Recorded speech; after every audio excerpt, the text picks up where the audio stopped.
जी साथियों, नमस्कार। मैं नरेंद्र परते, आपका साथी। आज हम बात करेंगे कर्मचारी कल्याण के बारे में। जैसे आपको ये मालूम होना चाहिए कि वेलफेयर इंस्पेक्टर है ना, और कार्मिक निरीक्षक मतलब पीआई, इनके क्या क्या काम होते हैं ये अपने को ज़रूर मालूम होना चाहिए, ताकि इसके नॉलेज से अपन क्या कर सकते हैं, किसको कंप्लेन कर सकते हैं, किस तरह से अपना वर्किंग अच्छा हो सकता है, किस तरह से उनको मदद मिल सकती है। तो इसलिए मैं आपको बता रहा हूँ कुछ बातें वेलफेयर इंस्पेक्टर की। वेलफेयर इंस्पेक्टर का क्या काम रहता है, ये क्वेश्चन आपको उसमें भी आ सकता है एग्जाम में। कर्मचारियों के साथ उनके कार्यस्थल पर संपर्क करना। कर्मचारी जहाँ काम करते हैं, डेपो में या और कहीं पर भी स्टेशन पे, तो वहाँ संपर्क करना, उनकी शिकायतों को सुनना और संबंधित अधिकारियों के साथ बातचीत करके उन्हें दूर करना। उनकी जो कंप्लेंट्स रहती है उसको सुनना है, उसको लिखित में लेना चाहिए और अधिकारियों से इस बारे में बात करनी चाहिए। कर्मचारियों को उनके अधिकारों तथा विशेषाधिकारों से अवगत कराना। जो कर्मचारी रहते हैं उनको क्या क्या अधिकार है ये उनको बताना। अनुशासनिक तथा स्थापना संबंधी विषय में कर्मचारियों को अपील तथा प्रत्यावेदन प्रस्तुत करने की कार्यविधि से परिचित करना। किसी को चार्जशीट वगैरह मिलती है तो उस तरह से किस तरह से प्रोसेस करना चाहिए, तो उसमें कर्मचारियों की मदद करना। कर्मचारियों को विभिन्न कल्याण योजनाओं से परिचित कराना तथा बताना कि इनका वह किस तरह से लाभ उठा सकते हैं। अब कर्मचारी की विभिन्न कल्याण योजनाएं, जैसे ट्यूशन फीस हो गई, और जैसे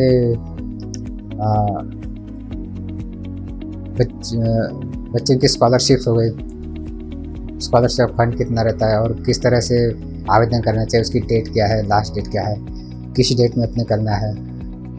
और इंजीनियरिंग के जब बच्चे रहते हैं या मेडिकल के बच्चे थे, टेक्निकल बच्चे रहते हैं, तो उस तरह से उनको किस तरह से स्कॉलरशिप मिल सकती है, तो इसका नॉलेज दें। जो योजनाएं रहती है रेलवे की, इससे अवगत कराना।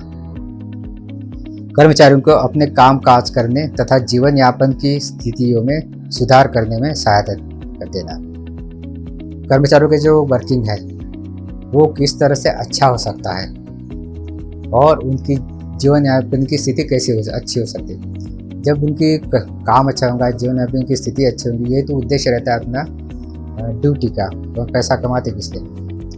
और हर वेलफेयर इंस्पेक्टर का स्टेशन पे आने का, डेपो में आने का एक दिन फिक्स रहता है, टाइम फिक्स रहता है। उस टाइम में आते, उस दिन आते हैं, तो उस टाइम में उनसे मिलना चाहिए, ज़रूर मिलना चाहिए, और अपनी क्या क्या प्रॉब्लम है उनको बताना चाहिए।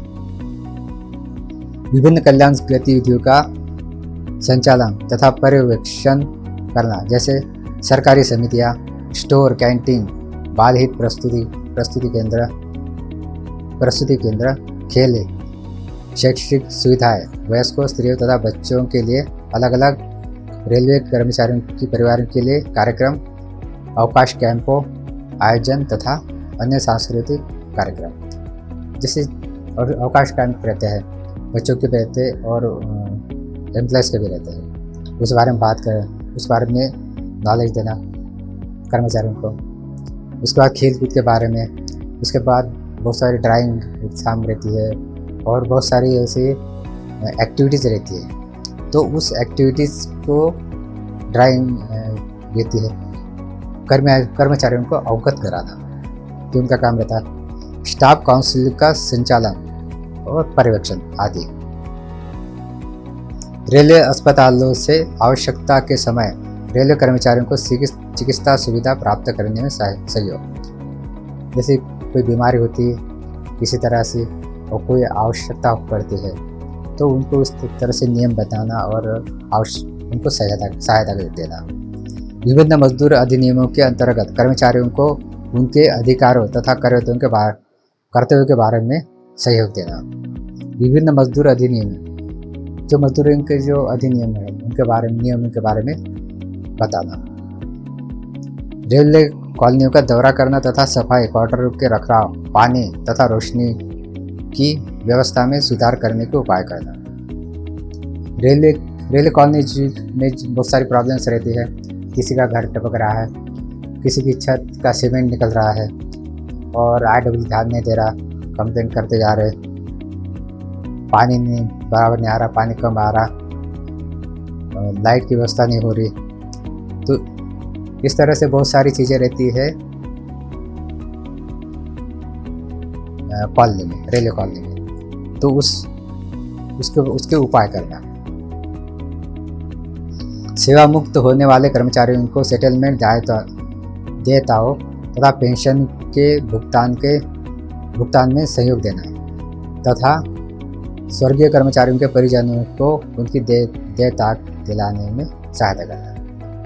जैसे अनुकंपा नियुक्ति होगी या उनको जो फैसिलिटी मिलती है कर्मचारियों को, उनके परिवारों को, कर्मचारियों की मृत्यु होने के बाद, तो वो बताना। और सेटलमेंट कैसे करना है उसमें मदद करना, पेंशन के बारे में समझाना, ये सब उनको करना। कर्मचारी हित निधि के सभी मामलों में सहयोग देना तथा क्षेत्रीय लेबर कमिश्नर की निरीक्षण रिपोर्ट से संबंधित कार्य।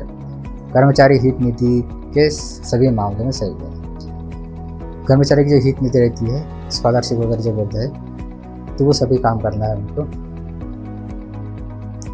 स्टेशनों, शेडों, कार्यालयों का निरीक्षण करके सुनिश्चित करना कि चार्ट, रजिस्टर, वैधानिक नोटिस आदि ध्यान आकर्षित स्थलों पर उचित ढंग से रखे जा रहे हैं। स्टेशनों और शेडों का आपको निरीक्षण करना चाहिए और वहाँ पे चार्ट वगैरह, रजिस्टर वगैरह ये सही जगह रखे कि नहीं, कि उसको जो कर्मचारी है उनको ध्यान में वो चीज़ें आ रही कि नहीं आ रही। यह सुनिश्चित करना है कि रेलवे द्वारा लेबर कानूनों का उल्लंघन नहीं हो रहा है। यह सुनिश्चित करना चाहिए कि लेबर कानून का उल्लंघन टूट न जाए। कार्यशालाओं का दौरा करके सुनिश्चित करना कि स्वास्थ्य, सफाई, सुरक्षा नक्शे, अति भीड़भाड़, पेयजल, धोने की सुविधा, शौचालय, पेशाबघर, विश्राम शेड आदि से संबंधित सभी प्रावधानों का पालन किया जा रहा है। स्टेशनों पे, शेडों पे शौचालय है कि नहीं, पेशाबघर है कि नहीं, और साफ सफाई कैसी है वहाँ पे, सुरक्षा की व्यवस्था कैसी है, ज़्यादा भीड़भाड़ तो नहीं हो रही, काम करने में प्रॉब्लम तो नहीं हो रही, बैठने की सीट, कुर्सी वगैरह सब अच्छे तो है। इस सारी चीज़ों का ध्यान देना चाहिए। नाटक, मंचन, फिल्म शो, प्रदर्शनियों तथा विभिन्न कल्याण नियमों के प्रचार की व्यवस्था करना। नुक्कड़ नाटक वगैरह होते हैं, मंथन होते हैं, कुछ ऐसे प्रोग्राम होते हैं जिससे एम्प्लॉयज़ का नॉलेज बढ़ता है, तो उसका प्रचार करना, उसकी व्यवस्था करना। समय समय पर कॉलोनियों, कार्यस्थलों, कार्यशालाओं, स्टेशनों, शेडों, डिपो, अस्पतालों, दवाखानों, स्कूलों, संस्थाओं, कल्याण केंद्रों का दौरा करना तथा सुधार के लिए कमियों के बारे में रिपोर्ट करना। ये सब जगह जहाँ एम्प्लॉयज़ रहते हैं वहाँ पे दौरा करना चाहिए, वहाँ पे क्या कमी है इसकी रिपोर्ट बना के अपने अधिकारियों को देना चाहिए। यह हो गए कल्याण निरीक्षक, वेलफेयर इंस्पेक्टर के काम। वेलफेयर इंस्पेक्टर वैसे हर महीने में एक बार आते हैं अपने स्टेशन पे या शेड पे, तो उनको अपनी समस्या को बताना चाहिए, लिखित में कंप्लेन करना चाहिए। कोई प्रॉब्लम है तो उसको लिखित में कंप्लेन करना चाहिए। कार्मिक निरीक्षकों के कार्य। कार्मिक निरीक्षक विभिन्न रजिस्टर जैसे ओवर टाइम, काम के घंटे, विनिमय, रोस्टर, मास्टरशीट, अनियम, मजदूरों की भर्ती तथा वरीयता के बारे में चेक करना। अब आता है पर्सनल इंस्पेक्टर का काम। तो ओवर टाइम वगैरह चेक करना है, काम के घंटे वगैरह चेक करना है, इनको रोस्टर चेक करना है, मास्टरशीट चेक करना है, और उससे संबंधित कोई कमी हो तो उसको अधिकारियों को बताना है या वहाँ पे जो संबंधित स्टाफ है वहाँ बताना है। अपने कार्य क्षेत्र में आने वाली स्थापनाओं, इकाइयों और कार्मिक निरीक्षण करता है और कर्मचारियों को नियमों तथा प्रणालियों से अवगत कराता है। तो कर्मचारियों से संबंधित जो भी चीज़ें हैं उनको उस बारे में बताना चाहिए। उन्हें सुनिश्चित करना चाहिए कि सेवानिवृत्त होने वाले कर्मचारियों के नाम प्रकाशित किए जाते हैं। सेवा पुस्तिकाओं को अद्यतन करवाने तथा कर्मचारियों को सेटलमेंट देयताओं के शीघ्र निपटान का काम भी कार्मिक निरीक्षक को सुनिश्चित करना होता है। रिटायरमेंट के जो सेटलमेंट वगैरह जो रहते हैं उसके लिए भी उसको मदद करनी पड़ती है। पीएनएम बैठकों में यह सुनिश्चित करने की कार्यसूची की सभी मदों के बारे में टिप्पणियां दी गई है और पीएनएम के में दिए गए निर्णय का अनुपालन हुआ है। यूनियन की जो पीएनएम आइटम होती है, पीएनएम बैठक होती है, उसका पालन किया जा रहा है और उसकी टिप्पणियां देना है, ये सारी चीज़ें उनको देखना पड़ता है। न्यायालयों में उपस्थित होना, न्यायिक मामलों की प्रगति पर नज़र रखना और रेलवे एडवोकेट के साथ सलाह मशवरा करके टिप्पणियां देना भी कार्मिक निरीक्षक का काम। ये भी काम है कि न्यायालय जो कोर्ट केसेस रहते हैं उसके बारे में ध्यान देना चाहिए और रेलवे एडवोकेट होते हैं उसके साथ बातचीत करनी चाहिए, सलाह मशवरा करनी चाहिए। ये कार्मिक निरीक्षक का काम है। अब प्रमुख कल्याण सुविधाएं कौन कौन सी वो शॉर्ट में अपन देख लेते हैं। रेलवे संस्थान एवं क्लब। रेलवे संस्थान रहती है,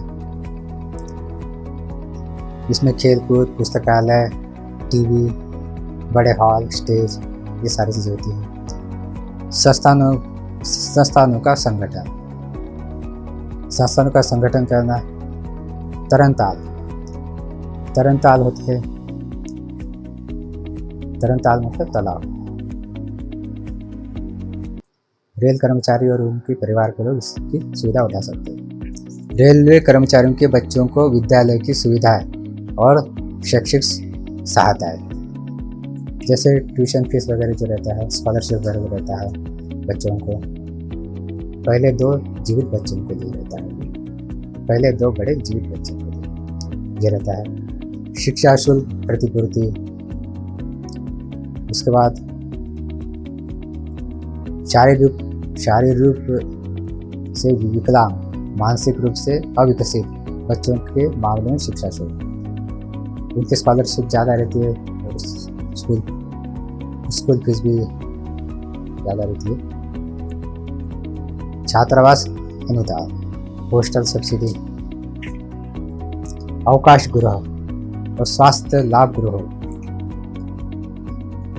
ये हमारे रेलवे में बहुत सारे ऐसी अवकाश गृह है और उसका हम उपयोग कर सकते हैं। हॉलीडे होम है, उसका उपयोग कर सकते हैं। और भी है इमदादी छात्रावास, स्काउट एंड गाइड, रेलवे स्कूलों में बच्चों का यूनिफॉर्म देना, कैंटीनों का प्रावधान, हस्तकला केंद्र, व्यावसायिक प्रशिक्षण केंद्र, वोकेशनल ट्रेनिंग सेंटर, उपभोक्ता सहकारी समितियाँ, सहकारी ऋण समितियाँ, जैसे ईसीसी बैंक वगैरह जो हो गए, सहकारी ऋण समितियाँ, सहकारी गृह निर्माण समितियाँ, सचल पुस्तकालय, चिकित्सा सुविधा, खेलकूद, सेंट जॉन एम्बुलेंस, महिला समितियाँ, सेवा मुक्त कर्मचारियों के लिए, सांस्कृतिक कार्यक्रम भी होते हैं। रेल मंत्री कल्याण में राहत कोष भी रहता है। अब देखते हैं कर्मचारी हित निधि। रेलों पर कर्मचारियों के हित की विविध योजनाएं चलाने के लिए 1931 में कर्मचारी हित निधि, स्टाफ बेनिफिट फंड की व्यवस्था की है।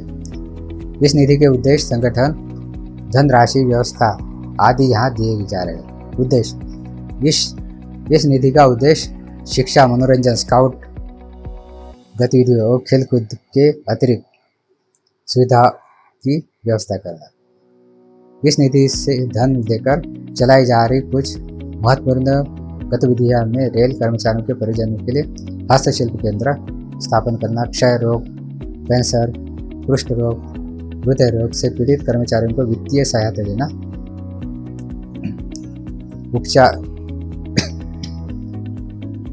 उपचार की होम्योपैथी और आयुर्वेदिक पद्धतियों को बढ़ावा देना।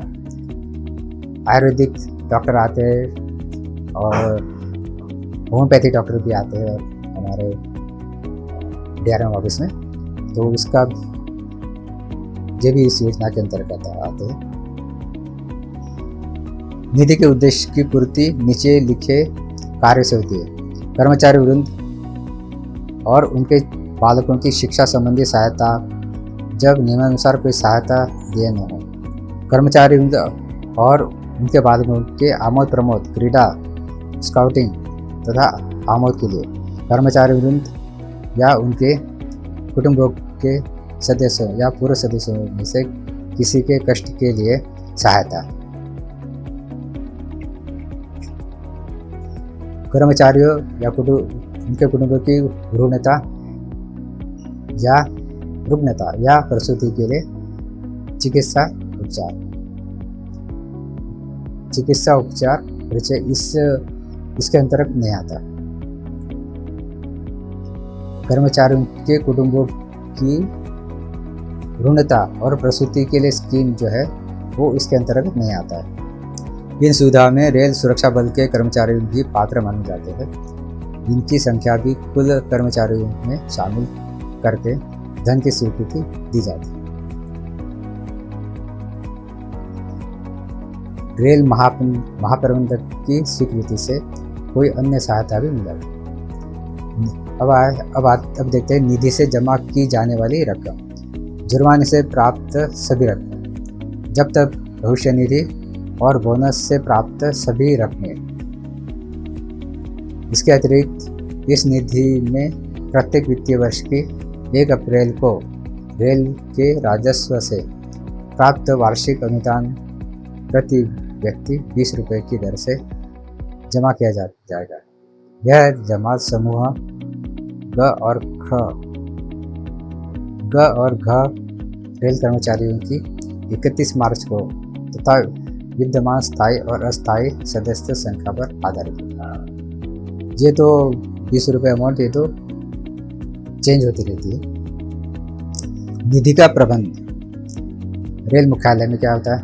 निधि का प्रबंध मुख्य कार्मिक अधिकारी इसके अध्यक्ष होते हैं, मुख्य चिकित्सा अधिकारी सदस्य होते हैं और उप महाप्रबंधक सदस्य होते हैं।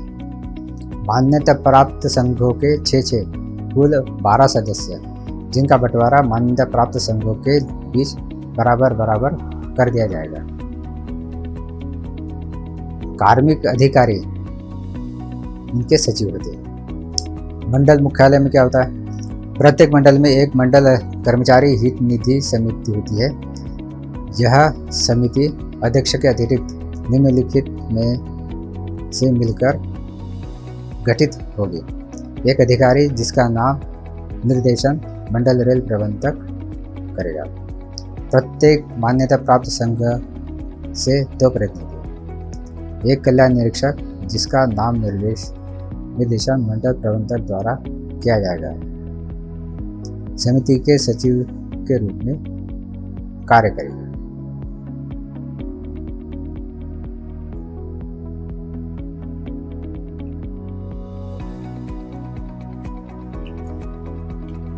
इसी प्रकार कारखाने में भी एक मंडल कर्मचारी हित निधि समिति होती है।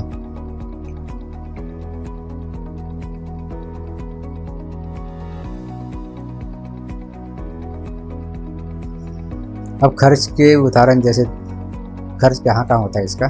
शिक्षा पर इंजीनियरिंग, चिकित्सा विज्ञान के उच्चतर शिक्षा, पत्राचार पाठ्यक्रम, चार्टर अकाउंटेंसी, कॉस्ट अकाउंटेंसी, नेत्रहीन बहरे गूंगे बच्चों की डिग्री कोर्स की शिक्षा, छात्रवृत्तियाँ, व्यावसायिक प्रशिक्षण केंद्र, ग्रुप डी कर्मचारी के बच्चों को स्कूल फाइनल परीक्षा में बैठने की सहायता।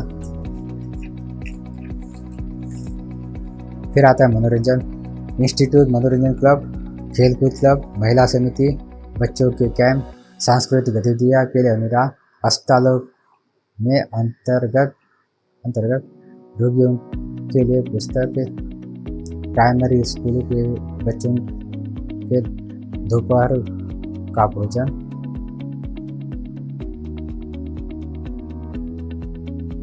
बीमार और विपदा में सहायता, प्राकृतिक कोप से संकटग्रस्त कर्मचारियों और परिजन, तपेदिक, कैंसर, मानसिक रोग, कुष्ठ आदि के कारण बिना वेतन छुट्टी पर कर्मचारी, कम वेतन पाने वाले की मृत्यु पर दाह संस्कार, नकली दांत, कृत्रिम श्रवणेंद्र, चश्मा आदि लगाना। फिर होम्योपैथी का दवाखाना इस तरह से। और दूसरे कौन से काम रहते, वाचनालय, पुस्तकालय, सचल पुस्तकालय जो रहता है। अच्छा, इनके खर्चे जो होते हैं उसका कुछ एक सिस्टम है। खर्च मद और विभिन्न विवरण दिए गए हैं। मोटे तौर पर खर्च का प्रतिशत होना चाहिए शिक्षा पर 31%, मनोरंजन पे 21%, 21, और आपदा और बीमारी पे 41%, और अन्य बातों पे 7%। सेवा मुक्त और निलंबित कर्मचारी समिति की गतिविधियों में भाग नहीं ले सकते। जो सेवा मुक्त कर्मचारी है या सस्पेंड कर्मचारी है वो इसमें भाग नहीं ले सकते।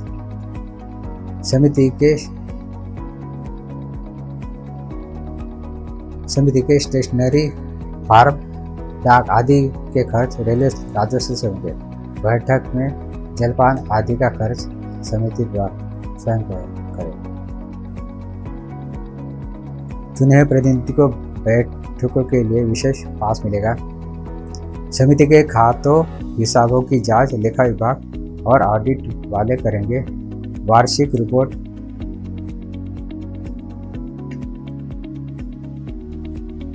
बोर्ड को भेजी जाएगी।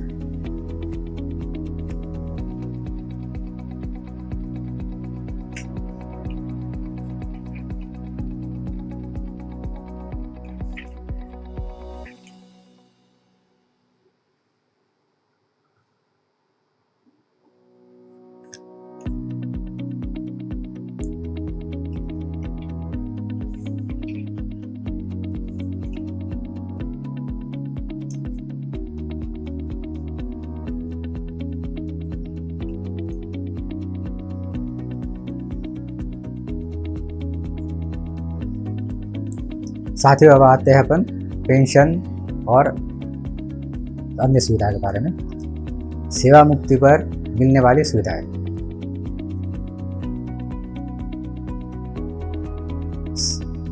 पहला है प्रोविडेंट फंड, जो पीएफ बोलते हैं वो, जो अपना जमा है। दूसरा है पेंशन, उसके साथ महंगाई राहत भी। तीसरा है ग्रेजुटी। चौथा है कर्मचारी बीमा योजना की रकम, जो 30 रुपये या 15 रुपये या कुछ करते हैं वो वाले। और पांचवा है छुट्टी का नकदीकरण, जो छुट्टियाँ अपनी जमा होती है, LAP 300 छुट्टियाँ जो जमा होती है तो उसका नकदीकरण पैसा। अच्छा, ये हो गया कर्मचारियों का। जब कर्मचारी की मृत्यु होती है तो तब क्या मिलता है? पेंशन के बजाय परिवार पेंशन मिल जाएगी उनको। रिटायरिंग ग्रेजुटी के बजाय मृत्यु ग्रेजुटी, और बीमे की पूरी रकम मिल जाएगी। और प्रोविडेंट फंड से संबंधित बीमा, प्रोविडेंट फंड में जितना है वो सब मिल जाएगा। अन्य सुविधाएं जो मिलती है वो इस प्रकार है। सेवा प्रमाण पत्र मिल जाता है, सेटलमेंट पास मिलता है, यात्रा दैनिक भत्ता मिलता है, किट पास मिलता है, मानार्थ पास मिलता है, विधवा पास मिलता है, चिकित्सा सुविधाएं मिलती है, हॉलीडे होम, सरकारी मकान को सेवा मुक्त या मृत्यु पर रोकना। जो अपने क्वार्टर है तो अचानक कर्मचारी की मृत्यु हो जाती है तो उस टाइम में तुरंत अपन खाली कर नहीं सकते, तो कुछ समय दिया जाता है कि उस समय तक वो उसका परिवार वहाँ पे रह सकता है। परिवार के व्यक्ति को मकान का आवंटन, जो कर्मचारी की मृत्यु हो जाती है तो अनुकंपा नियुक्ति होती है, तो उस टाइम में उस व्यक्ति को आउट ऑफ टर्म या टॉप प्रायोरिटी पे क्वार्टर अलॉटमेंट किया जाता है, ताकि उसके परिवार को ज़्यादा समस्याएं न हो, कुछ प्रॉब्लम ना हो। वैसे दुखी परिवार रहते हैं, उनको बहुत सारे प्रॉब्लम उस टाइम में फेस करनी पड़ती है, तो इसीलिए ये उनको बेनिफिट देते हैं कि क्वार्टर में उसको टॉप प्रायोरिटी मिलती है।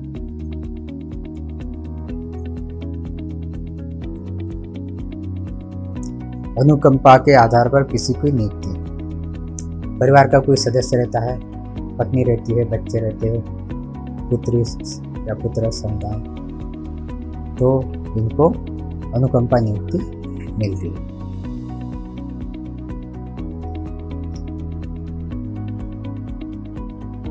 अब पेंशन है क्या, ये भी अपने को जानना ज़रूरी है।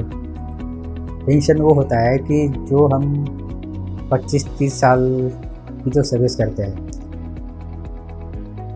कि अपना एक अच्छा समय, अपना शरीर अच्छा रहता है उस टाइम में, और उस टाइम का हम एक अच्छा समय हम अपने किसी संगठन को देते हैं, तो वो उसके बाद जब हमारा सर्विस का रिटायरमेंट होता है, हमारी जो यंग एज है वो ख़त्म हो जाती है, काम करने की क्षमता कम हो जाती है, तो उस टाइम में हमें एक सेफ्टी सिक्योरिटी चाहिए होती है, वो रहती है पेंशन। वो पेंशन के रूप में हमें एक सेफ्टी और सिक्योरिटी मिल जाती है। पेंशन के प्रकार होते तो एक तो रहता है सुपर एन्युएशन, जो मतलब 60 साल की उम्र के बाद जो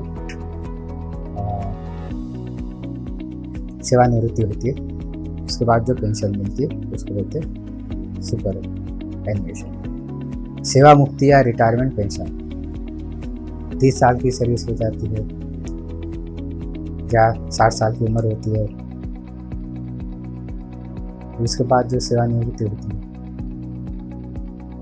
वो रहते हैं रिटायरिंग, और जो पेंशन मिलती है वो रिटायरिंग पेंशन। अशक्त या इनवैलिड पेंशन, शारीरिक रूप से या मानसिक रूप से रिटायर्ड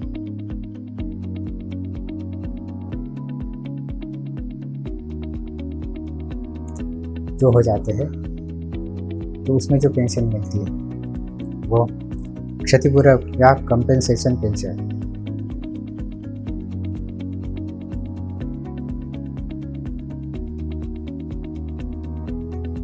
किसी कर्मचारी को कोई अनफिट हो जाता है तो उसको उसके जगह कोई दूसरा जॉब न देते हुए सीधा रिटायरमेंट करा देते हैं, तो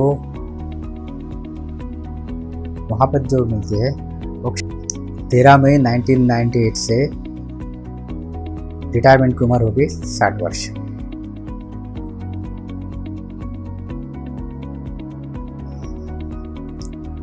अच्छा, इसमें बढ़ा कैसे सकते हैं, तो जैसे जो बजट कार्य में काम कर रहे हैं और उनका अचानक रिटायरमेंट हो गया और बजट का काम अभी बाकी है, तो इस टाइम में उनको 3 महीने का एक्सटेंशन मिल सकता है।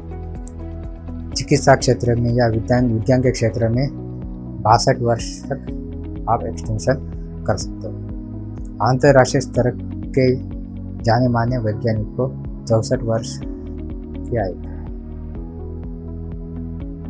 कैबिनेट सेक्रेटरी के 2 वर्ष की अवधि के लिए।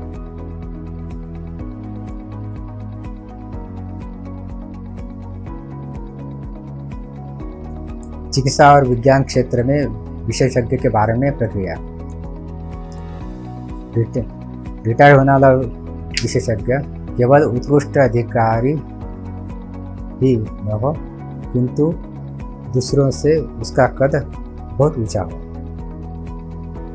यानी कि उसके होने से या उसका रिटायरमेंट की जो अवधि है बढ़ा देने से किसी दूसरा व्यक्ति नाराज नहीं होना चाहिए, इसके लिए ध्यान देना चाहिए कि उसकी जो क्वालिटी है वो हाई फाई होनी चाहिए। दूसरे विशेषज्ञ अभी तक इस लायक न हो कि उसका काम संभाल सके और उस विशेषज्ञता के व्यक्तियों की कमी हो जाए। उस तरह से विशेषज्ञ न हो वहाँ पे या कम हो तो उसकी कमी हो जाएगी और कर्मचारियों को इससे नुकसान हो जाएगा, तो इसलिए उसका अपना रिटायरमेंट बढ़ा सकते हैं। अब देखते हैं अपन पेंशन का निर्धारण कैसे करते हैं। पेंशन के लिए जो सेवा अहर क्वालिफाइंग मानी जाती है वो इस प्रकार है। ड्यूटी पर बिताया समय, उसमें वह इतर या बाहरी सेवा शामिल है जिसके लिए सरकार को जरूरी अंशदान किया गया। ड्यूटी पर बिताया गया समय जिसके लिए वेतन मिला हो, असाधारण छुट्टी जिसे पेंशन के लिए जोड़ने की अनुमति हो, डॉक्टरी प्रमाण पत्र पर छुट्टी। ग्रुप सी और डी कर्मचारियों के लिए प्रशिक्षण पर बिताई गई वह अवधि जिसके बाद नियमित नौकरी चालू रही हो। ग्रुप पर सी के कर्मचारी अगर प्रशिक्षण लेते हैं तो उसके बाद उसकी नौकरी कंटिन्यू होनी चाहिए। जय निलंबन सस्पेंशन पर बिताया गया समय जिसे बाद में ड्यूटी या बिना वेतन की छुट्टी मान लिया गया हो। अगर सस्पेंशन हो तो उसको कन्वर्ट किया हो तो वो सब या उसको मान लिया हो छुट्टी। कैजुअल लेबर सेवा जो अस्थायी दर्जा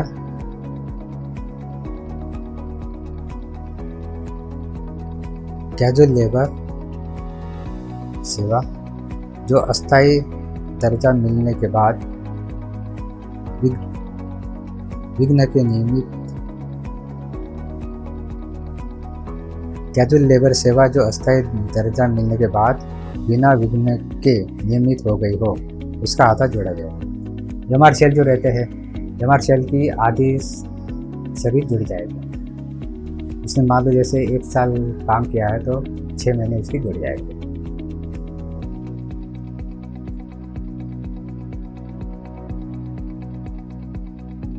एवजी सेवा शुरू होने पर 4 महीने पूरे हो जाए, अध्यापकों के लिए 3 महीने और बिना किसी विघ्न के नियमित सेवा मिल जाए तो वह अवधि जुड़ जाएगी।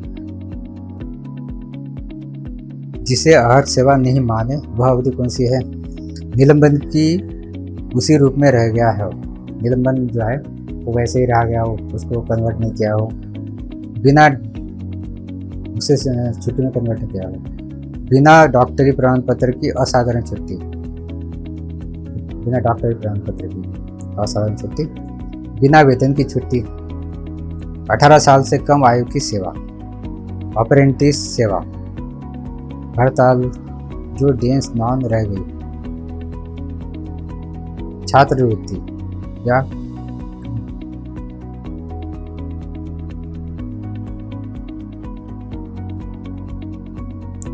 छात्रवृत्ति या कैंडिडेट सेवा।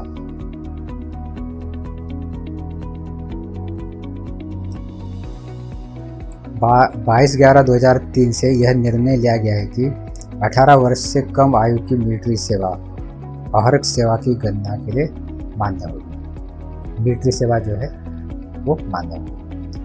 अहर्क सेवा की गणना, सेवा की गणना कैसे करते?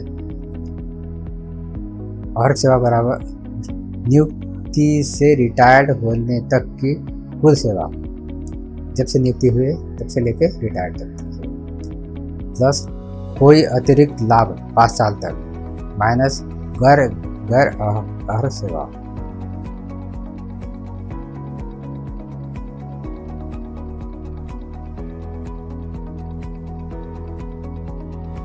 गणना करने में 3 माह से 9 माह से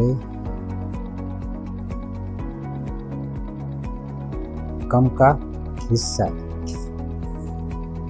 पूरे आधे वर्ष जोड़ा जाता है। गणना के 3 माह से और 9 माह से कम का रिटायर्ड होने की तारीख से पहले के 10 महीने की सेवा में प्राप्त मूल वेतन का औसत ही परिलब्धि होता है। रिटायर्ड होने के 10 महीने का पहले सब।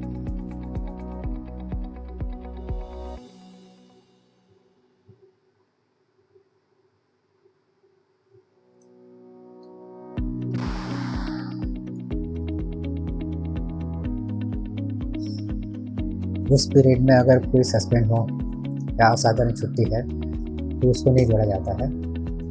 उसके तत्काल बाद वाली जो रहती है या पहले वाली रहती है वो सेवा जोड़ी जाती है।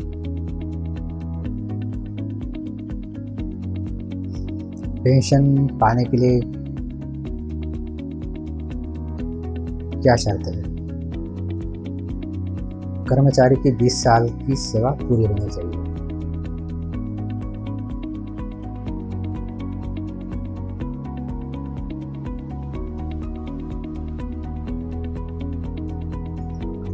कर्मचारी की 60 साल की उम्र होनी चाहिए। ग्रेजुटी के बारे में बात करते हैं। मृत्यु ग्रेजुटी, नौकरी के दौरान मृत्यु हो जाने पर परिवार को जो एक मुश्त रकम ग्रेजुटी की मिलती है उसको मृत्यु ग्रेजुटी कहते हैं। जो नौकरी की जो अवधि है 1 साल से अगर कम रहा तो परल अवधि का 2 गुना ग्रेजुटी मिलेगी, और 1 साल से अधिक किंतु 5 साल से कम तो 6 गुना मिलेगी। 5 साल से अधिक, 5 साल या 5 साल से अधिक और 20 साल से कम तो 12 गुना मिलेगी, और 20 साल या अधिक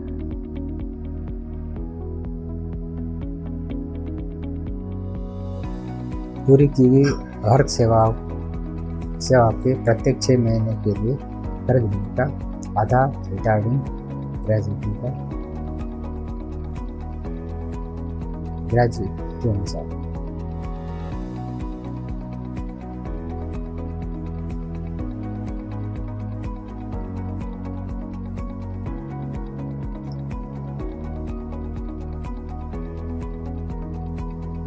पूरी की गई हर सेवा के प्रत्येक 6 महीने के लिए परिलब्धि का आधा रिटायरिंग ग्रेजुटी के अनुसार।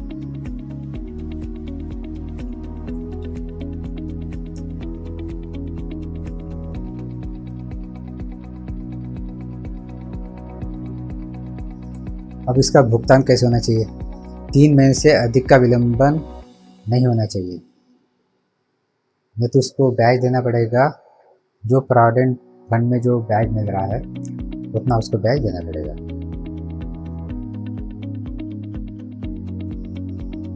अब देखिए इसमें एक छुट्टी का नकदीकरण रहता है। जैसे 300 छुट्टियाँ का नकदीकरण होता है।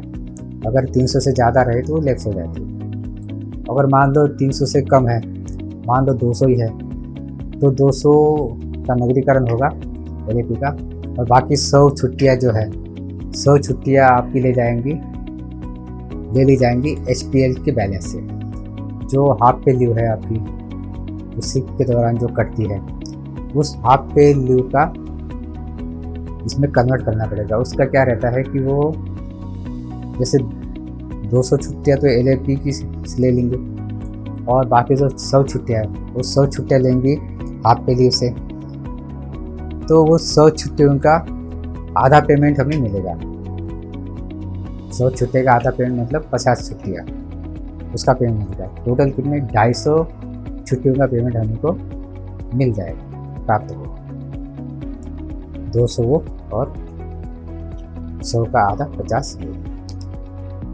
मगर अगर आपका 300 से ज़्यादा बैलेंस है तो वहाँ से लेने की ज़रूरत ही नहीं पड़ेगी। हाफ पे लीव से छुट्टियाँ लेने की ज़रूरत पड़ेगी नहीं आपको। वैसे ही आपको 300 दिन की मूल वेतन का आपको नकदीकरण मिल जाएगा। 300 दिन का मतलब आपको 10 महीने का पेमेंट मिलेगा।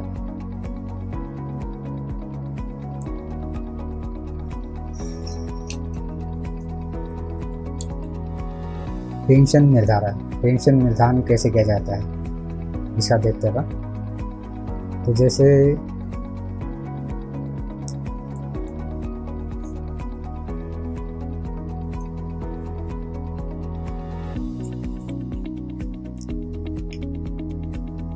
आपका बेसिक है, बेसिक 70,000 है।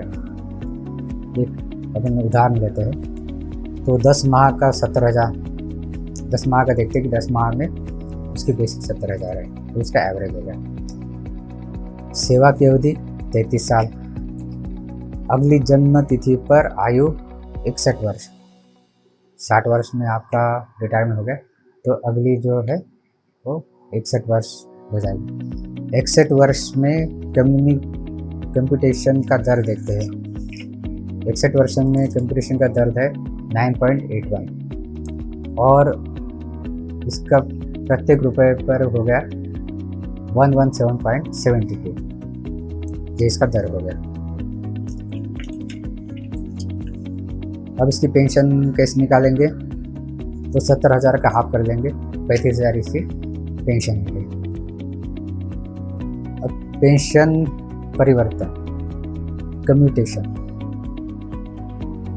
इसको अपन 40% पेंशन बेच सकते हैं, कम भी बेच सकते हैं।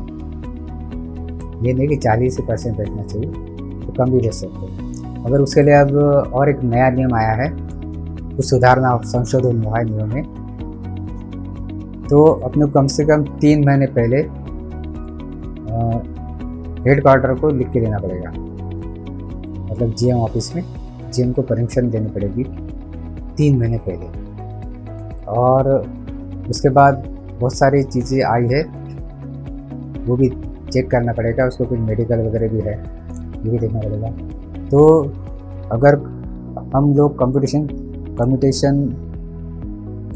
चाहते हैं, मतलब नगद पैसा चाहते हैं, 40% हम बेचना चाहते हैं, तो उसकी प्रोसेस अपने को कम से कम 4-5 महीने पहले करनी पड़ेगी, तब पे जाके 3 महीने पहले वो हेड क्वार्टर हमारी एप्लीकेशन वहाँ पहुँचेगी, नहीं तो वो नहीं मिल पाएगी।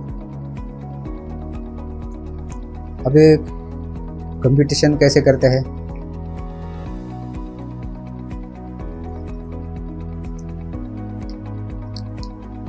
हमारी जो पेंशन हो गई 35,000, 70,000 का 50%, 35,000 हो गई। 35,000 का 40%, ये हो गए 14,000।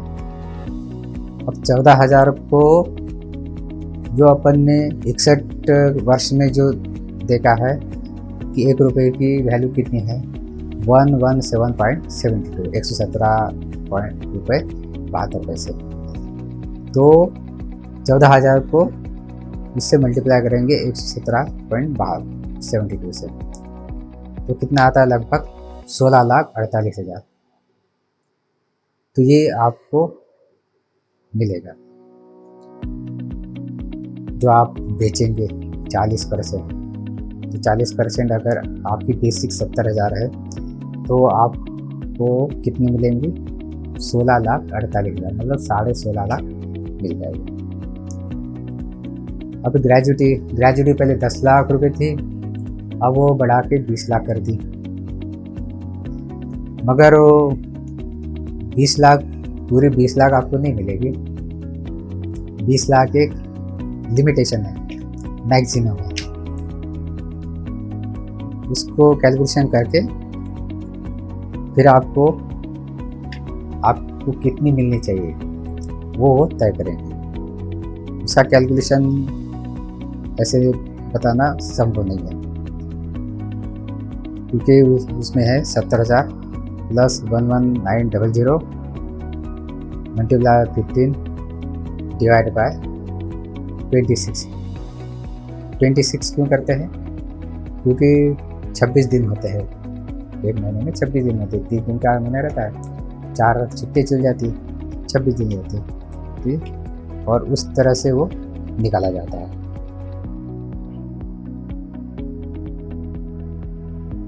फिर एक लाभ मिलता है अपने को, समूह बीमा योजना। तो अपने पास जितना जमा होता है 30 रुपये के हिसाब से 30,000 रुपये जमा हो जाएंगे, या जितना जमा हो जाएगा वो मिल जाएगा। साथियों, ये तो हो गया पुराना पेंशन। अब देखते हैं अपन एनपीएस के बारे में, न्यू पेंशन स्कीम।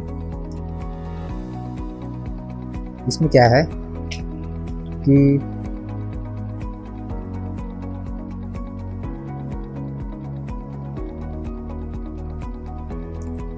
2004 के बाद जिनकी अपॉइंटमेंट हुई है, जनवरी 2004 के बाद जिनकी अपॉइंटमेंट हुई है, वो एनपीएस के दायरे में आ जाते हैं।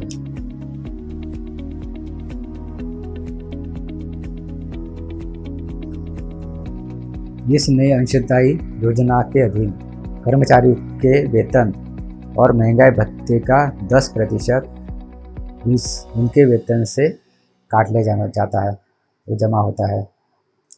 और पहले सरकार क्या करती थी, उतना ही रकम वो जमा कर देती, मगर अब उन्होंने बढ़ा दिया। अब उन्होंने 14% कर दिया। उनका 10% करता है, उनका 14%।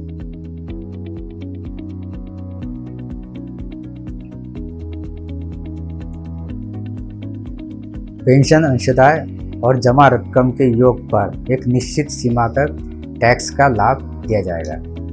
टैक्स का लाभ भी मिलता है इसमें। और इसमें 3 बार निकासी कर सकते हैं अपन।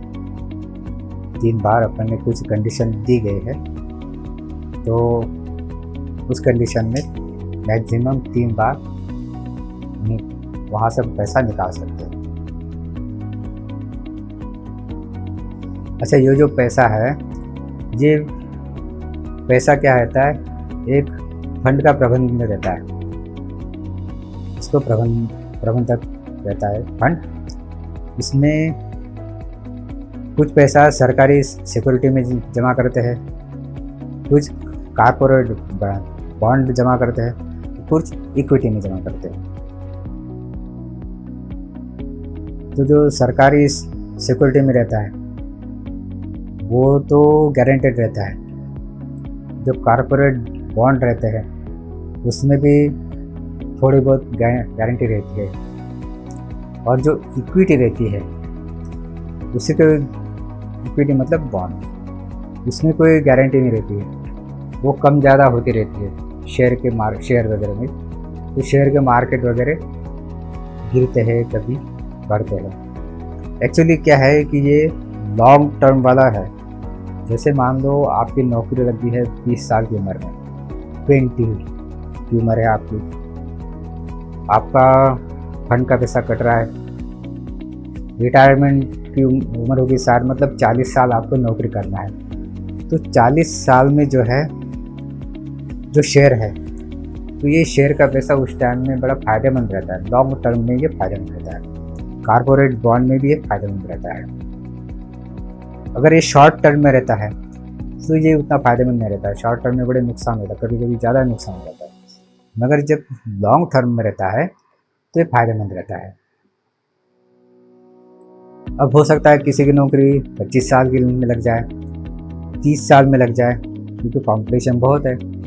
एक्चुअली जो कंपनसेशन ग्राउंड वाले रहते हैं उनको जल्दी नौकरी लग जाती है, 18 के बाद कभी भी नौकरी लग जाती है, तो वो लंबा समय लेते हैं। जो कंपटीशन में आते हैं वो लगभग 30 साल की उम्र तक आते हैं, तो उनको भी लगभग 30 साल की उम्र मिल जाती, 3 साल का पीरियड मिल जाता है पैसा जमा करने में। तो 30 साल का भी बहुत लंबा अच्छा समय रहता है अपना फंड को ग्रो करने में। अब थोड़ा आइडिया लेते हैं अपन कि जैसे 60 साल की उम्र में हमें कितना पैसा मिलेगा एनपीएस में।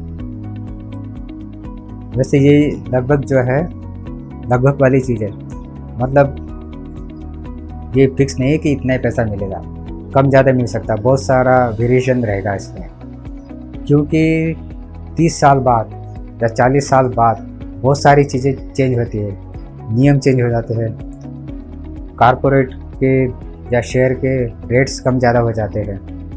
हो सकता है बहुत ज़्यादा फ़ायदा हो सकता है कम भी हो, कम रेट भी हो जाए। अगर आपकी उम्र 25 साल है और रिटायरमेंट की उम्र हो गई 60 साल, तो मतलब आपकी सर्विस हो गई 35 साल।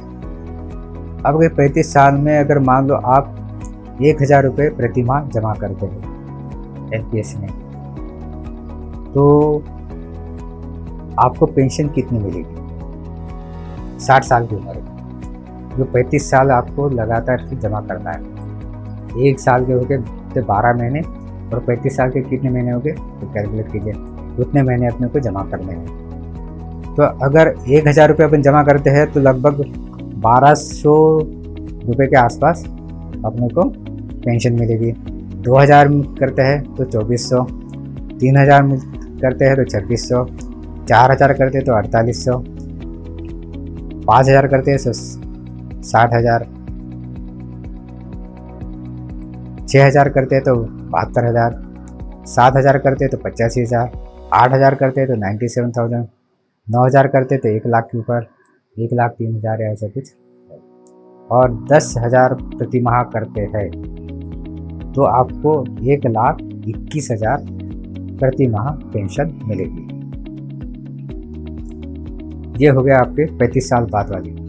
35 साल में आप क्या होगा क्या नहीं होगा ये अपन नहीं कह सकते, मगर अपन जो अभी कैलकुलेशन कर रहे हैं तो उस हिसाब से ये है।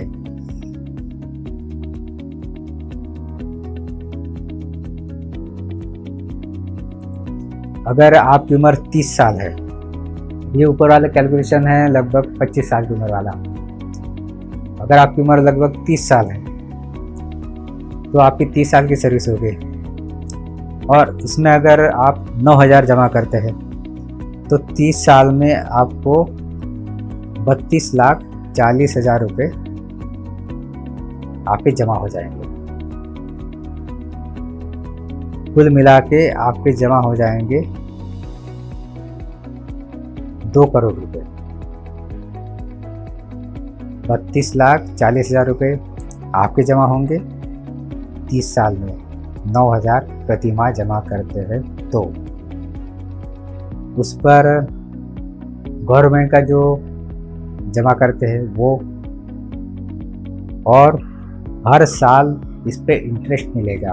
वो आपका 1 साल में जो जमा हुआ फिर गवर्नमेंट ने अपनी तरफ से जमा किया, दोनों को मिला के उस पे ऊपर इंटरेस्ट मिलेगा। लगभग 10% के आसपास इंटरेस्ट रहेगा, वो 8 या 10% के आसपास।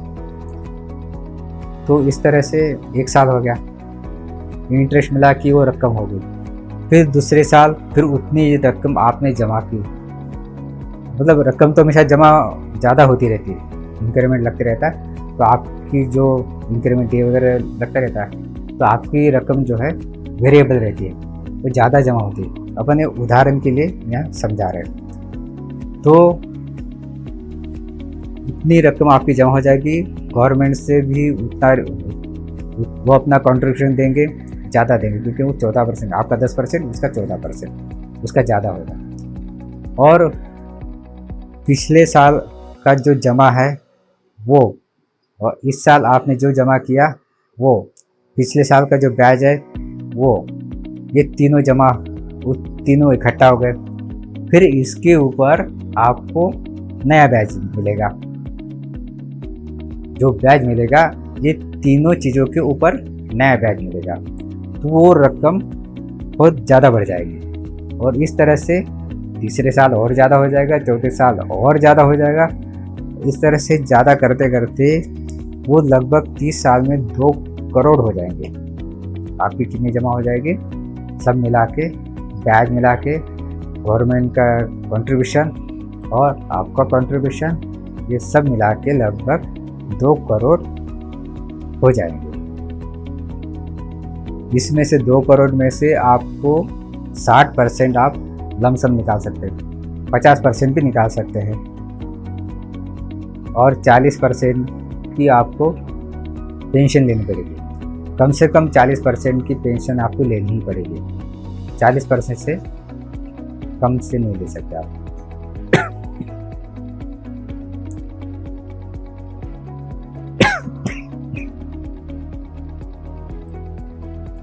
जब आप पेंशन लेंगे तो उस टाइम में आपको स्टडी करनी पड़ेगी कि कौन सी बैंक है या कौन सी कंपनी है जो अच्छी आउटपुट दे रही है, उसके पास हम देंगे।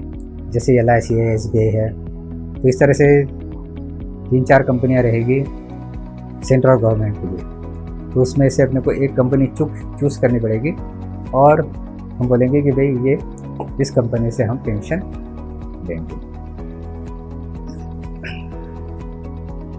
इसमें एक बात और है कि जैसे आप अभी पैसा जमा कर रहे हैं तो आपको अभी ये नहीं मालूम कि आपका कितना पैसा सरकारी सिक्योरिटी में जा रहा, कितना पैसा जा रहा कॉर्पोरेट बॉन्ड में, कितना जा रहा इक्विटी में, या अपने को आप नॉलेज नहीं है इस बारे में कि हमें कितना पैसा कहाँ करना है। तो वो ऑटोमेटिकली वो ऑटोमेटिक सिस्टम है वो कर रहे हैं। मगर मान लो आपको नॉलेज है इस बारे में कि आप चाहते हैं कि मेरा ज़्यादा से ज़्यादा पैसा इक्विटी में जाए, शेयर में जाए, शेयर मार्केट, क्योंकि शेयर मार्केट का जो इंटरेस्ट रहता है वो 14% करीब रहता है और सरकारी सिक्योरिटी का रहता है 8%, कॉर्पोरेट बॉन्ड का रहता है 10%। तो आप मगर अब इक्विटी में क्या रहता है, शेयर मार्केट में रिस्क ज़्यादा रहती है, कभी भी उसको कम हो सकता है, बहुत ज़्यादा कम हो सकता है, एकदम गिर जाता है, कभी कभी बढ़ जाता है। तो अगर हम कुछ लोग चाहते हैं कि रिस्क लेना चाहते हैं कि नहीं हम रिस्क लेंगे, तो आप बता सकते हो कि भाई मेरा इक्विटी में इतना % जाना चाहिए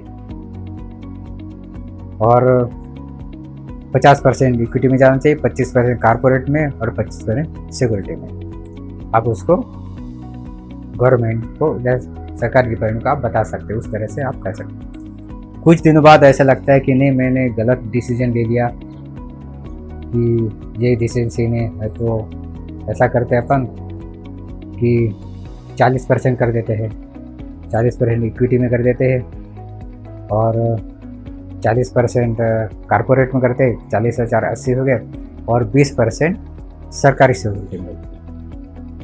तो वैसे भी कर सकते हैं, आप उसको चेंज कर सकते हो। अभी सरकार इस बात पे विचार कर रही है कि आपका जो पैसा जमा हो रहा है इक्विटी का, जो पैसा पूरा जमा हो रहा है, तो इक्विटी में आपका 70% या 75% डालने की वो सोच रही है। ये ऐसे अब चल रहा है उनका विचार, अभी इसके बारे में कंफर्म नियम नहीं है। अब अपन ये जानते हैं कि रिटायर्ड हो जाएंगे 60 साल के बाद, उसके बाद की कंडीशन देखते हैं NPS के बारे में। जैसे अपने पास एक उदाहरण लेते हैं, 2 करोड़ जमा हो गया, 2 करोड़ में से 50% करेंगे, 50% हम लमसम ले लेंगे, 1 करोड़ लमसम ले लेंगे और 1 करोड़ की हम पेंशन बांध देंगे। उसमें क्या करेंगे, अपन देखते हैं कि किसका रेट अच्छा चल रहा है, SBI का चल रहा है, LIC का चल रहा है और किसी का चल रहा है। पहले अपन देखेंगे उसमें देखते हैं कि मान लो LIC का इस टाइम में 6% रेट दे रही है, रिटायरमेंट प्लान में 6% दे रही है, सबसे अच्छा आउटपुट है इसका। तो अब हमने 60 साल के बाद, 60 साल की बात कर रहे हो, LIC को अपन ने चूज़ किया। अच्छा, ये एक चीज़ है कि ये अपन अगर मान लो 60 साल में हम अच्छे खासे हैं, हमारे बच्चे भी अच्छे खासे हैं, नौकरी करें, सब कुछ करें, हमें अभी पेंशन की ज़रूरत नहीं है, तो हम इसको 70 साल तक बढ़ा सकते हैं। ये एक नियम है, 70 साल तक भी हम बढ़ा सकते हैं। या अपन सोचते हैं कि हम कुछ पैसा लेंगे, 50% लेंगे, 50% 70 साल बाद देंगे, ये भी कर सकते हैं। ऐसे बहुत 1-2 कंडीशन उसमें है। अब देखो, अपन 1 करोड़ पे पेंशन बनेगी 72,000। जैसे एक अपन करते हैं। उदाहरण के तौर पे 1 करोड़ पे पेंशन बन रही है LIC की 72,000 प्रति माह, 1 महीने में 72,000, साल की नहीं कर रहा हूँ, प्रति माह कर रहा हूँ। अब इसमें दूसरा एक कंडीशन है, दूसरी एक स्कीम है। वो स्कीम क्या है? 1 करोड़ पे पेंशन आप 53,000 रुपये ले सकते, 53,000 रुपये। इसमें एक फ़ायदा क्या मिलेगा कि आपके जाने के बाद आप ऊपर चले गए तो आपके नॉमिनी को 1 करोड़ मिलेगा। अगर आप 53,000 रुपये पेंशन लेते हैं तो आपके जाने के बाद आपके नॉमिनी को 1 करोड़ कैश मिलेगी। ये दूसरी स्कीम है। पहली स्कीम क्या है?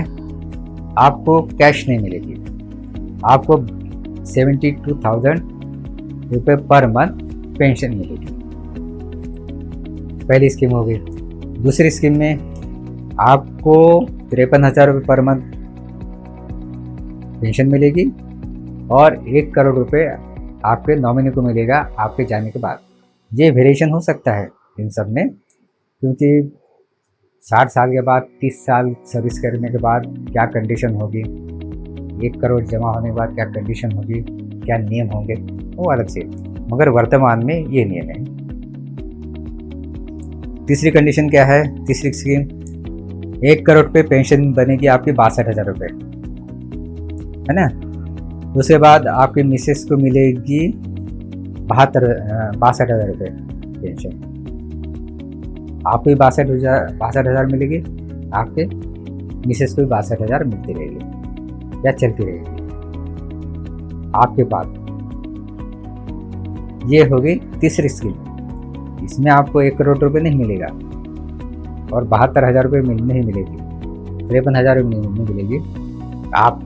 आपको मिलेगी 62,000 रुपये पेंशन और आपके जाने के बाद आपकी पत्नी को मिलेंगी 62,000 रुपये पेंशन। फिर एक स्कीम और है, 1 करोड़ पे पेंशन बनेगी आपकी 53,000 रुपये, जो सेकंड स्कीम में बनी थी 1 करोड़ वाले में। आपके जाने के बाद आपकी पत्नी को पेंशन मिलेगी 53,000 रुपये, आपको भी मिलेगी, आपके पत्नी को भी मिलेगी। उस स्कीम में पत्नी को नहीं मिलेगी, दूसरे स्कीम में तुरंत आपके नॉमिनी को 1 करोड़ मिल जाएगा। मगर इसमें क्या है, 1 करोड़ आपका अभी भी जमा है, आपको 53,000 मिलेगी पर मंथ, फिर आपको पत्नी को मिलेंगे 53,000 पर मंथ, और फिर क्या होगा, आपकी पत्नी के जाने के बाद जो नॉमिनी है, नॉमिनी को मिलेगा 1 करोड़ रुपये। आपने भी पेंशन ली, आपके पत्नी ने भी पेंशन ली, और जो जमा है उसका जो इंटरेस्ट है वो कंपनी ने ले लिया, मगर जो रकम है, वो रकम, प्रिंसिपल जो रकम है, वो आपके नॉमिनी को 1 करोड़ मिल जाएगी दोनों के जाने के बाद। इसके बाद SBI ने और एक स्कीम निकाली है, वो बिल्कुल नई लॉन्च हुई है, वो जब निकलेगी तब हम देखेंगे, बात करेंगे उसके बारे में। तो इस तरह से मैंने आपको बहुत सारी चीज़ें समझा दी है, और जो नई नई जो स्कीमें आएगी उसके बारे में और मैं बताऊंगा। आज के लिए उसमें मैं आपको और कुछ बातें बताना चाहता हूँ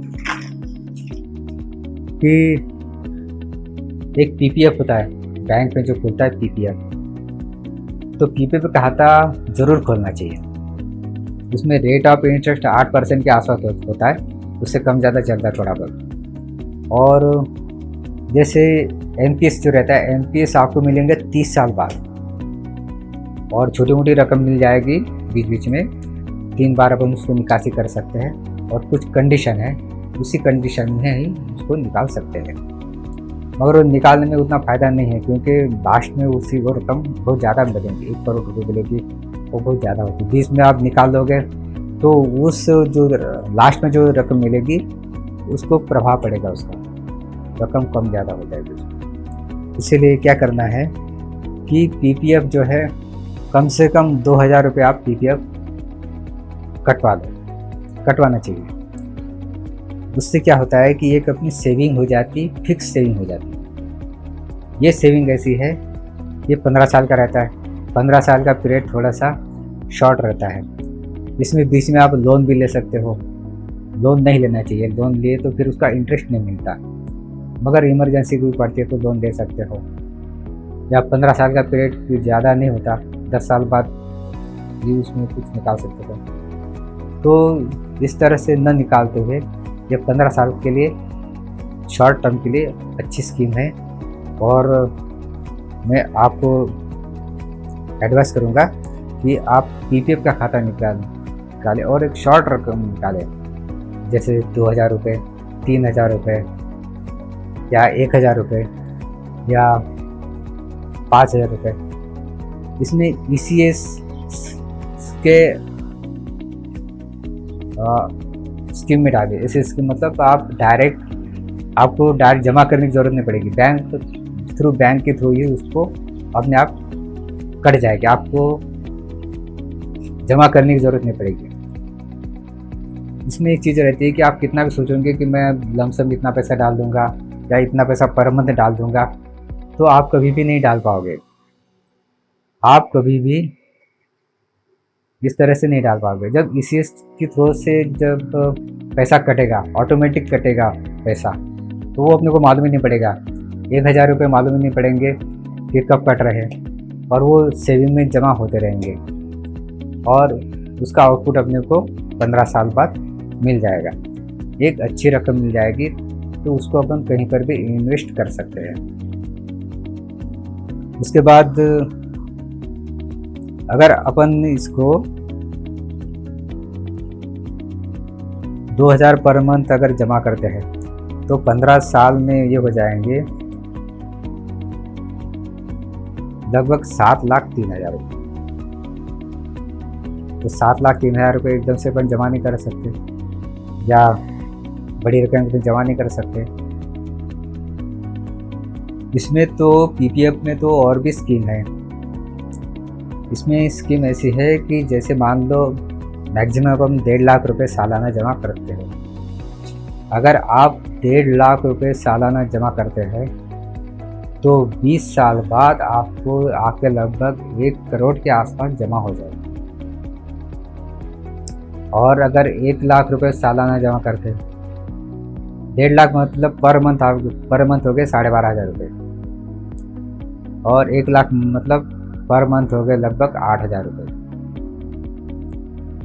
तो लगभग आपको 1.5 लाख जमा करते हैं तो 1 करोड़ के करीब आपको रकम मिल जाएगी 20 साल बाद। और अगर आप 1 लाख पर ईयर जमा करते हैं तो आपको लगभग 72,000 करीब 20 साल बाद मिल जाएगी। 20 साल बाद उसके बाद वह रकम न निकालते, जैसे 15 साल बाद इसकी मैच्योरिटी हो जाती है।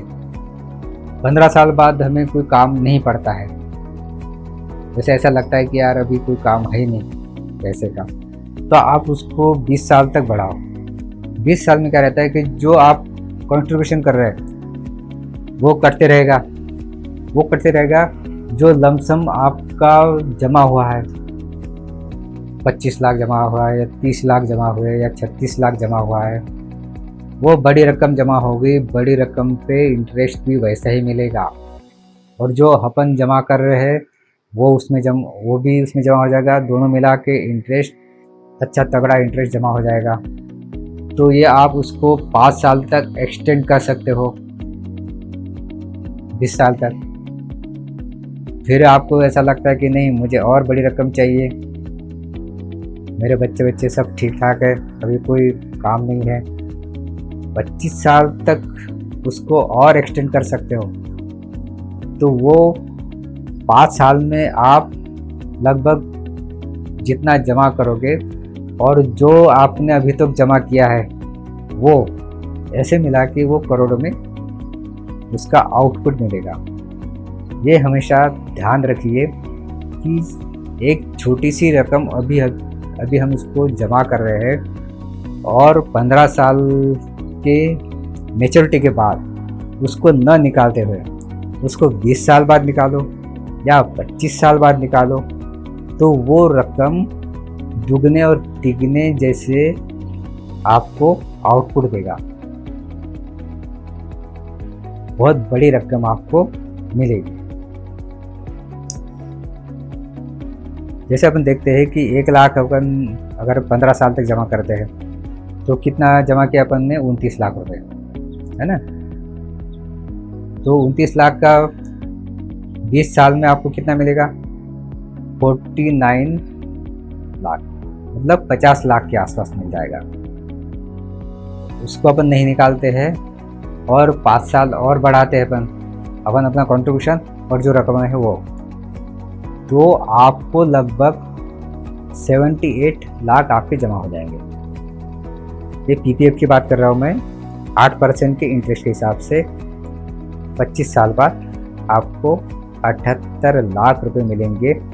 1 लाख पर ईयर, मतलब 8,000 पर मंथ आप अगर जमा करते हैं, 8,000 पर मंथ अगर आप जमा करते हैं तो 25 साल बाद आपको 78,000, लगभग 80,000 के आसपास या 75,000 के आसपास, क्योंकि इंटरेस्ट रेट थोड़ा सा कम ज़्यादा हो जाएगा, तो इतनी रकम आपको मिल सकती है। अगर आप 1.5 लाख रुपए जमा करते हैं साल में, अगर पर मंथ 12,500 रुपये जमा करते हैं, अगर आपको लगता है कि 40,000 की पेमेंट है और घर का खर्चा इतना है नहीं, बच्चे भी छोटे हैं, 1.5 लाख अगर जमा करते हैं, आप कम ज़्यादा भी कर सकते हैं। ये नहीं कि सालाना आपको 1.5 लाख ही जमा करना है, 1 लाख ही जमा करना है। कभी आपने 1.5 लाख कर दिया, कभी 1 लाख कर दिया, कभी 10,000 कर दिए। मान लो कि इस साल आपको काम पड़ गया, आप जमा नहीं कर पाए, 10,000 कर दो, 5,000 कर दो, कोई समस्या नहीं है। आपको 1.5 लाख ही करना है आपको, और जैसे चांस मिलता है आपको, मगर मैक्सिमम आप 1.5 लाख ही कर सकते हो सालाना, ईयरली। 1.5 लाख से ज़्यादा नहीं कर सकते, रिस्ट्रिक्शन है इसमें। अगर 1.5 लाख आप जमा करते हैं तो 15 साल में हो गए आपके 44 लैक्स, और 20 साल में हो गए 74 लैक्स, और 25 साल में हो गए 1,18 लाख।